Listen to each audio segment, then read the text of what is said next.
WH, oke. Ngapain sih? Oke, kamera Ngomong sih.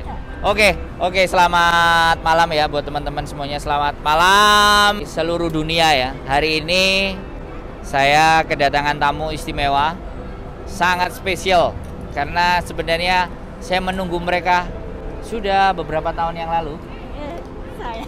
Sudah berapa tahun yang lalu? Sorry, 2 tahun yang lalu. Jadi saya menunggu mereka sudah beberapa tahun yang lalu dan alhamdulillah hari ini saya bisa ketemu dan saya mau minta hadiah ulang tahun. Aku nggak usah langsung dikasih ya, aku langsung minta ya. Aku mau minta hadiah ulang tahun anniversary ketiga komunitas YouTuber buah pemikiran mereka. Jadi yang saya inginkan adalah cara-cara berpikir mereka yang ingin saya hadiahkan buat teman-teman penonton YouTube channel komunitas YouTuber Hongkong. Oke, kita mulai. Ini dari Migran Post ya, bisa dikenalin satu-satu personelnya. Hai, nama saya Terenia Puspita. Saya dari Indonesia bagian Jawa Timur dan di Hongkong sejak 2011. Oke. 2011. Saya Anissa Fitri, biasa dipanggil Anissa, dan di Migran Post sejak berdiri dan di Hongkong sendiri udah sekitar 6 tahun. Perkenalkan, nama saya Shelly Ingrid, saya dari Madiun, Jawa Timur. Saya di Hongkong sudah sekitar 10 tahunan. Luar biasa ya. 10 tahun luar biasa ya. Jadi sekarang saya langsung to the point ya, karena sekali lagi yang ingin saya dapat adalah buah pemikiran. Kenapa sih? Kenapa teman-teman itu kok mau nulis, mencurahkan pemikiran, terus akhirnya dimuat di sosial media supaya dibaca lebih banyak orang? Kenapa? Migran Post sendiri didirikan oleh teman kami, Arista, dan dibantu oleh Kak Aryo sekitar 2 tahun yang lalu. Itu bagian dari kita memerangi sesuatu yang biasanya newspaper ataupun berita-berita yang ada di Hong Kong sangat negatif sekali dan mendiskriminasi para pekerja migran. Berbagai meskipun ada beberapa yang berusaha untuk membantu menulis dengan cara fakta dan segala macamnya, tapi semua itu berakhir pada di tangan editor, dan editornya kadang di berita tersebut, di newspaper tersebut, mereka tidak mendukung kesetaraan. Jadi rata-rata meskipun tulisan yang dihasilkan teman-teman itu berkualitas, tapi berujung tidak berkualitas di tangan editor di newspaper tersebut. Jadi Arista dan teman Kak Aryo tersebut mempunyai pemikiran bahwa kita harus mendirikan suatu media yang bisa menyuarakan fakta. Dari situlah mereka mendirikan Migran Post dan mengajak saya dan Anissa untuk ya berjuang dengan cara kami menulis, karena saat ini kami tidak mempunyai apa-apa untuk dibagi ke teman-teman. Jadi hanya dengan cara berbagi pemikiran dan waktu di mana sebenarnya kita tidak waktu saat bekerja, tapi berusaha meluangkan waktu untuk mencari fakta-fakta yang ada, di mana ketika para berita ataupun yang dihasilkan oleh media-media lokal selalu menyudutkan pekerja migran. Jadi dari situ saya tertarik bergabung karena konsep awal yang Arista dan Aryo sampaikan ke saya sangat tertarik dan menjadi suatu panggilan tersendiri karena kita menyuarakan apa yang kita rasakan. Boleh di sini nontonnya. Oke, seperti itu. Kalau dari saya sendiri, jadi siapa tahu berbeda lagi. Kalau aku sendiri awalnya Beda harusnya. Kalau aku sendiri awalnya itu karena aku suka nulis ya, karena aku suka nulis awalnya di sastra. Aku tertarik di sastra tapi nggak ke berita, nggak ke artikel, nggak ke esai. Aku tertariknya di sastra. Tapi di awal aku ada semacam kayak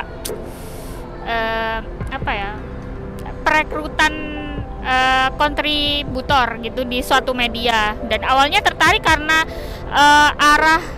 arah tulisan atau arah media itu untuk menyuarakan apa yang terjadi di kalangan pekerja migran, dan itu baik gitu awalnya. Tapi ketika lanjut tahun berganti editor dan medianya jadi nggak bagus gitu, dan cenderung mendiskriminasi atau menyudutkan pekerja migran. Nah, di situ aku keluar dan ketemu sama Mbak Arista, sama Tere, dan di situ ideologi yang mereka punya itu sejalur sama aku, dan ya ikut gabung gitu. Dan Mbak Serul sendiri? Mungkin di antara dua teman-teman ini aku yang paling junior ya, mereka senior saya ya. Aku awalnya gabung di Migran Pos ini karena pertama kali aku mengikuti mungkin Kak Arnisa ada perekrutan yang pertama ya, belajar itu yang pertama, dan aku belajar nulis yang diadakan Kak Aryo itu gelombang kedua. Jadi tapi di tengah jalan itu Kak Aryonya seperti ada peralihan seperti itu. Jadi daripada nanggung, saya sudah belajar dan sudah bisa dikatakan mau lulus, sedikit satu langkah lagi mau lulus, dan kemudian Kak Aryo kelasnya berhenti. Terus aku juga sempat diajarin liputan yang benar juga, dan waktu itu aku liputannya sama Kak Arista, dan pertama kali aku ketemu Kak Arista inget banget, sama Kak Tere juga waktu itu di lapangan kalau Kak Tere ingat. Dan dari situ kemudian Kak Arista bilang mau membentuk Migran Pos kayak gitu. Terus karena itu ya aku gabung saja Kak, karena dari awal ketemu aku Kak Arista, semestriku itu sudah ketemu kayak gitu. Mungkin karena Kak Arista dulu juga orang organisasi dan aku ada di situ, jadi arah pemikiran kita itu secara tidak langsung sama kayak gitu. Jadi satu ideologi. Jadi aku kan junior, dan Kak Arista sendiri sebagai senior ya dia open banget ngajarin aku yang istilahnya belum bisa nulis berita seperti itu. Oke, dapat disimpulkan karena ketidaksepahaman, ketidakcocokan, ketidaksesuaian apa yang terjadi dengan apa yang disajikan, kan dari situ kan. Jadi kesimpulannya semuanya di situ. Jadi buat teman-teman semuanya ya, bertanya bagaimana Migran Pos, saya nggak mau menduga-duga, sudah ada manusianya, cuman yang satunya udah pulang ke Indonesia, pasti nanti akan ada juga saya ngobrol dengan dia pastinya. Jadi intinya bahwa dari situ tidak sama, dan bagaimana menjadi yang benar, bagaimana yang tidak menyudutkan. Jadi pemberitaan yang memang logical dan perlu dibahas dan teman-teman supaya lebih pandai. Nah, berarti awalnya dari situ semuanya ya. Nah, terus berikutnya adalah, nah ini kontributor kan. Nah, nulis ya kan, nulis. Semuanya kan pasti nulis kan. Nah, untuk menjadi sebuah yang terus dimuat itu biasanya sendiri-sendiri atau bawa tulisan sendiri jadiin satu, dikeluarin jadi satu, atau bagaimana? Kita ada sempat pembelajaran, dan kita juga mengikuti kelas jurnalis secara online, ataupun sebelum teman-teman balik ke Indonesia, kami semua belajar bareng mengenai jurnalistik, terjun langsung ke lapangan dan berusaha memberikan suatu fakta yang memang ada, dan faktanya seperti itu. Dan untuk tulisan sendiri tidak selalu apa yang kita tulis dimuat, karena editor memiliki standaritas tersendiri. Jadi kadang kita memberikan suatu contoh berita ataupun berita yang saat ini sedang beredar dari berbagai media untuk kita analisa bersama, dan kita cari dan gali terus fakta mana yang belum disajikan. Dari situ kami tim berusaha untuk mencari fakta yang belum tersajikan dan untuk digabungkan menjadi suatu berita. Ya, kalau Tapi kalau untuk spesifikasi biasanya dulu kita ada ya sampai sekarang sih ya ada spesifikasi. Jadi kayak Tere khusus untuk media lokal. Jadi dia rewrite. Jadi kayak menulis ulang. Jadi kita nyari yang di media lokal itu sudah diberitakan, tapi gimana acaranya agar tidak menyudutkan pekerja migran gitu. Disadur. Nah, si Tere dari media lokal, saya dari media Indonesia. Jadi berita yang ada di Indonesia saya yang nulis, Tere yang ada di Hong Kong, terus kemudian Mbak Sherly itu biasanya kiprah ya. Jadi dia menulis tentang kegiatan pekerja migran yang ada di Hong Kong, kayak gitu. Jadi kita ada bagian-bagian sendiri. Biasanya spesifikasinya kayak gitu. Iya nggak Mbak? Iya benar. Nah, terus ini kan tulisan-tulisan kayak gitu itu kan pasti akan mengandung dampak dan resiko ya.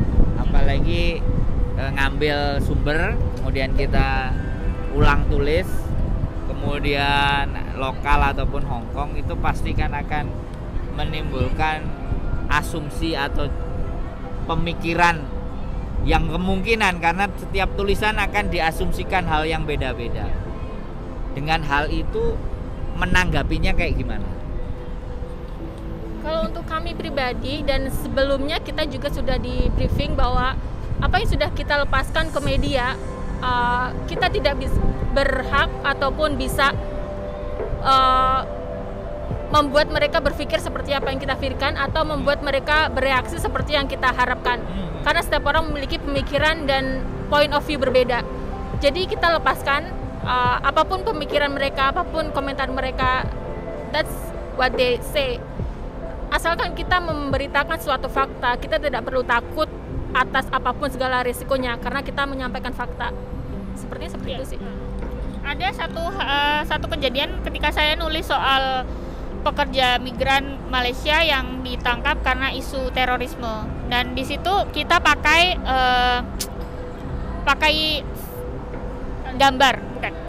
gambarnya itu seorang wanita bercadar. Nah di situ ramai asumsi gitu kan bahwa ini kok menyudutkan wanita bercadar gitu, bahwa emang pada kenyataannya terorisme menggunakan cadar untuk menutupi diri mereka kayak gitu kan. Dan kita punya bukti itu gitu, dan sebagian besar aksi terorisme memang menggunakan gambarnya seperti itu. Iya gitu, dan ya kita terima aja apa yang mereka asumsikan. Emang kita punya dasar untuk menulis itu kayak gitu. Itu aja sih. Kalau Mbak Sherly pernah punya pengalaman nggak? Waktu terakhir aku nulis berita Indonesia yang mengenai itu loh, pembentukan partai baru oleh salah satu jenderal, itu ada yang komen sih, ini Migran Post selalu bahas politik kayak gitu, ya kan? Sama pekerja migran. Iya kayak gitu.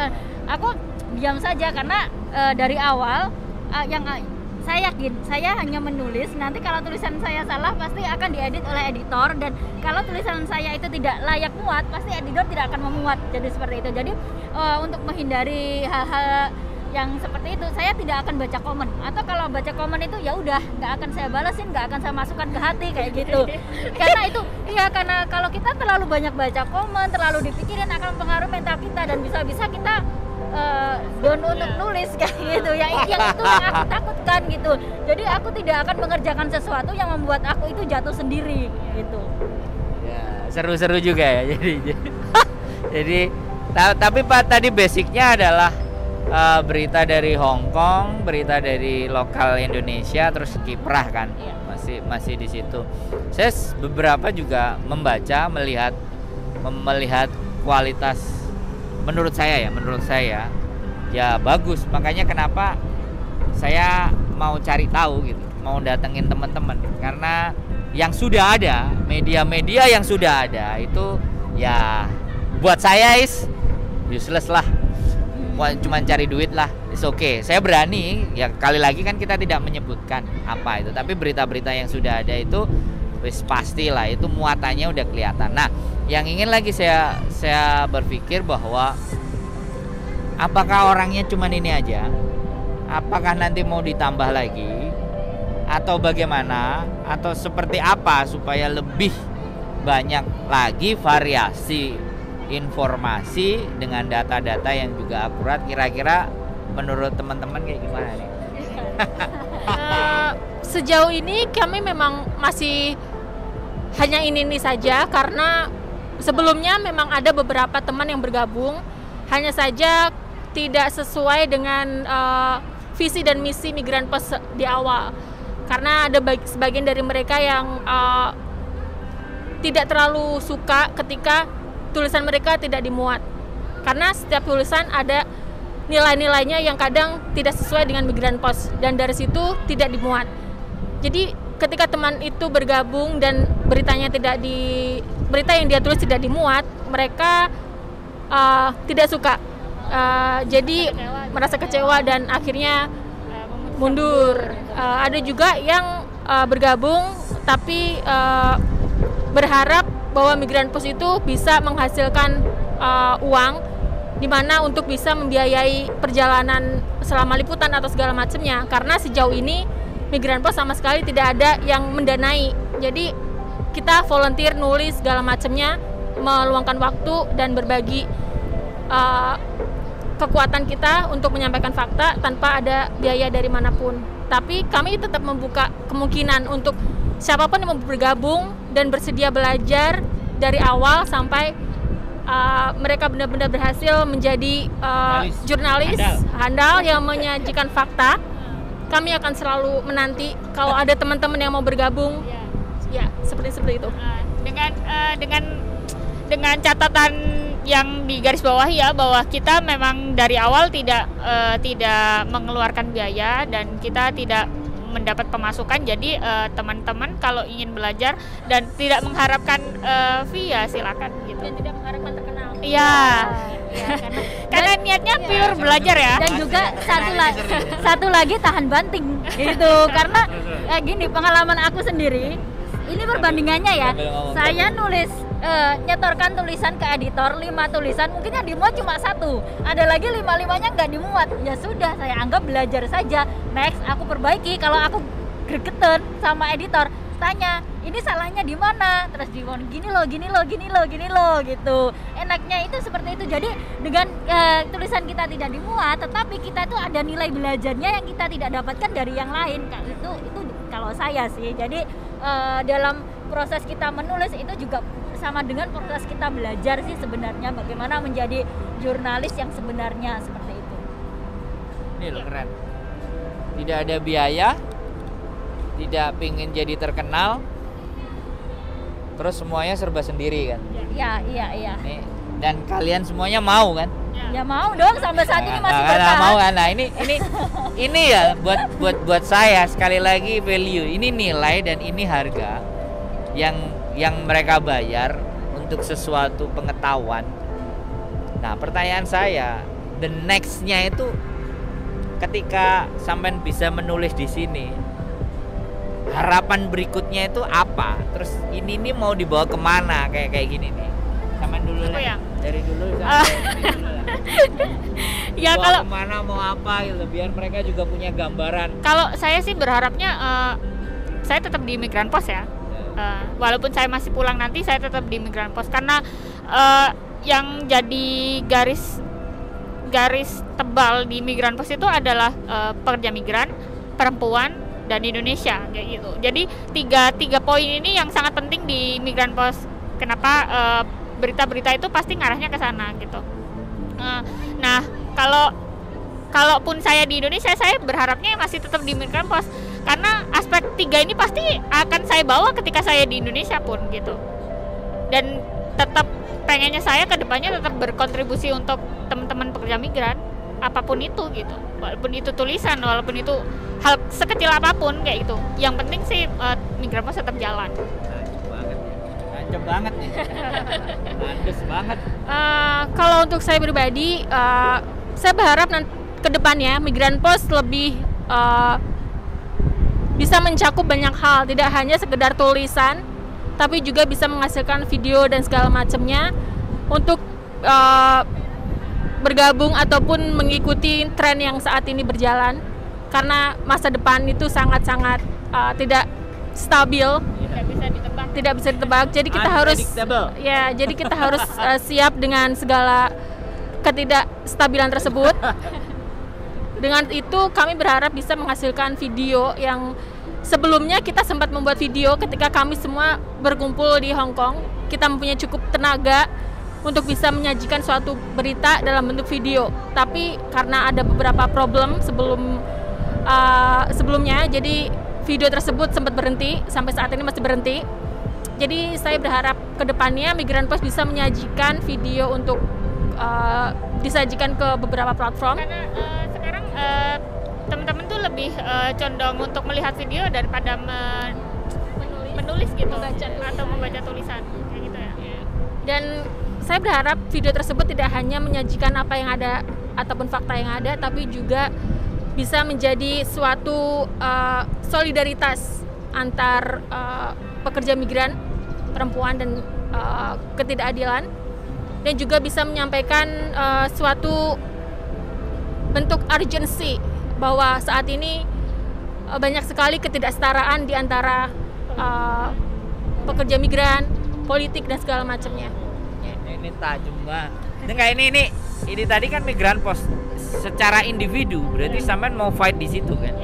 Sampai selesai pun akan fight di situ. Sampean juga mau fight di situ. Iya, saya berharap meskipun nanti saat ini terus nanti saya pulang Indo, saya tetap ada di Migran Post, dan pemikiran aku saya akan mematangkan bagaimana cara menulis yang baik dan benar dalam tanda kutip. Terus juga ya video tapi masih angan-angan ya. Apa ya maksudnya itu lebih tema yang ringan, misalnya kalau di Indonesia nge-shoot tempat-tempat wisata kayak gitu, nanti di-share kan teman-teman kan suka yang kayak gitu. Soalnya saya dari Jawa Timur, nanti rekreasi kemana itu di-shoot buat referensi teman-teman yang bekerja di Hong Kong, nanti kalau pulang cuti atau pulang ke Indonesia bisa ke sana, dan itu karena bisa gini, data terbaru Indonesia itu negara yang punya perpustakaan nomor 2 terbanyak di dunia, tetapi minat bacanya 60, di urutan 60. Nah, di situ kan sudah bisa dilihat. Dan sekarang memang trennya adalah videogram, jadi video gambar berita segala sesuatu, National Geography, Net Geo, kemudian CNN, semuanya. Walaupun memang di media tulisnya ada, tetapi kembali lagi yang menarik juga keinginannya teman-teman ya untuk tetap fight di Migran Post ya. Jadi ini benar-benar ibaratnya passionnya udah di situ ya, dan mau itu nanti dijadikan benar-benar sampai ke belakang nanti ya.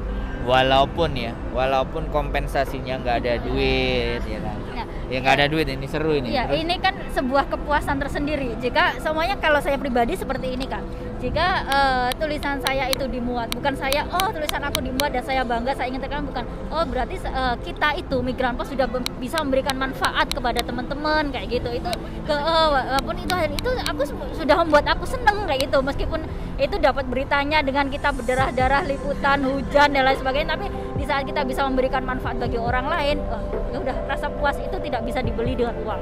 Jurnalis itu terkenal, walaupun kalian nggak bilang nggak pengen terkenal, jurnalis itu terkenal. Banyak jurnalis yang terkenal, bahkan mati, hilang, meninggal kan lebih banyak lagi tuh, bener nggak?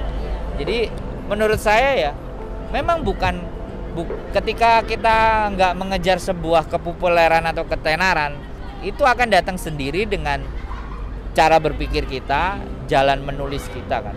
Seru ya. Jadi buat teman-teman semuanya ya, sekali lagi saya menghadirkan mereka, dan saya meminta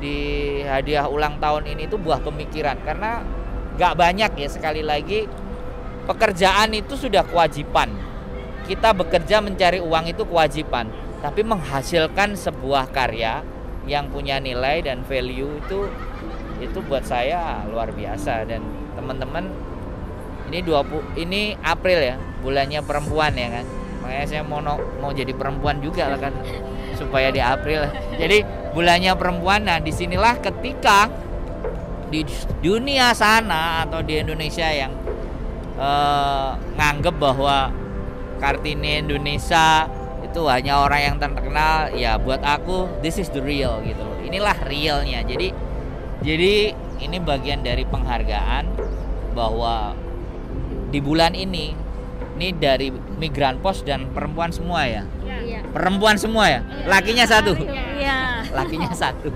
Perempuan semua, lakinya satu.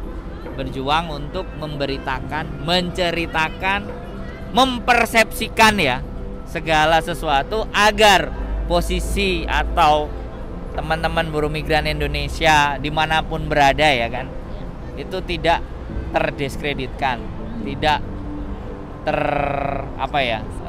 diskriminasi lah ABCD dengan cara mereka. Oke, sebenarnya banyak hal mungkin nanti akan saya kulik secara individu, tapi ini secara kelompok. Jadi 3 lawan 1, nanti bisa jadi ada momen tertentu saya online aja, one on one. Jadi lebih detail boleh kan? Boleh. Nah, ini saya menyampaikan ke teman-teman semuanya bahwa tadi tidak dibayar, tidak pingin terkenal, pingin belajar dan mau nulis silakan datang ya. Iya. Silakan datang di Migran Pos, belajar tentang jurnalis. Dan buat teman-teman sekali lagi ya, ini bagus.